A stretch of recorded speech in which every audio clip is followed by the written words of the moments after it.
one of the companions said, a man came to the Nabi sallallahu alayhi wa sallam and said, Ya Rasulullah, dullani ala amalin, idha amiltuhu, ahabbani Allahu wa ahabbani nas. Oh Rasulullah, tell me about an action that if I do this action, Allah will love me, and then the people will love me. He didn't say the people will love me and Allah will love me. I want Allah to love me first and foremost. But I'm a human being. Human beings by the nature flock towards other human beings and want human beings to love them. So he asked the Nabi sallallahu alayhi wa sallam, what can I do? The Nabi sallallahu alayhi wa sallam said, izhad fi dunya yuhibbaka Allah, wazhad fima inda nas yuhibbaka nas. He sallallahu alayhi wa sallam said, have zuhud in the dunya, meaning be ascetic, meaning don't love the dunya. Don't have your heart connected to it. Don't chase it. Don't run after it. Don't lust it. Don't envy it. And Allah Azza wa Jal will love you. Because the person, ikhwani, that he makes his hope and his aspirations and his focus to be the Akhirah, he's not going to worry about the dunya. He's not going to worry about the harms that come to him in the dunya, because he'll realize that it's written to him by Allah Azza wa Jal. And whatever he is given, he's going to appreciate it, knowing and realizing that while he was being formed in the mother, when the angel blew in the soul into the embryo while it was still developing, that these are one of the things that Allah subhanahu wa ta'ala commanded the angel to write. Commanded him to write his rizq, his sustenance, what he's going to get. Whatever hits you, it was never meant to pass you. Whatever passed you, it was never meant to hit you. So whatever he's given, he's going to be appreciative to that. He's not going to chase the dunya. He's going to want that which is with Allah Azza wa Jal. And then he's going to live a life of ease and a life of comfortability.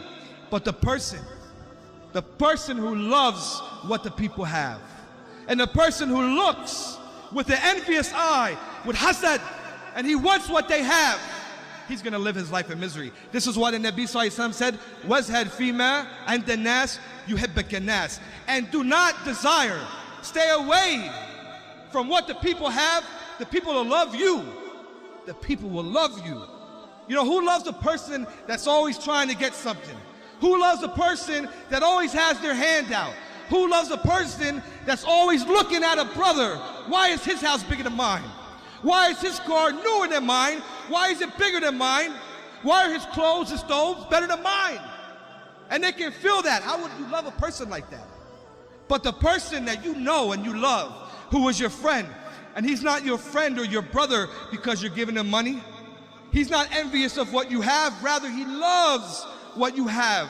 And he prays Allah Azza wa Jalla to put barakah, to put blessing in what you have in order to protect you from the evil eye. This is someone who the people will love. And do we think that Allah Azza wa Jalla is not sufficient for us? You know, ikhwani, an important point. Allah will keep poverty from a slave and give him wealth in order to keep him upright, knowing that poverty wouldn't be good for him. Some people are like that. If they're struck with poverty, khalas, they lose everything, their iman, all of that. They can't live in poverty. And also Allah Azza wa Jal keeps wealth from someone and causes them to live in poverty because he knows it's better for them. Some people, you know, they call it new money. New money. They get money, they don't know what to do with the money. All they do is buy big cars with the money, and the money opens a whole nother door.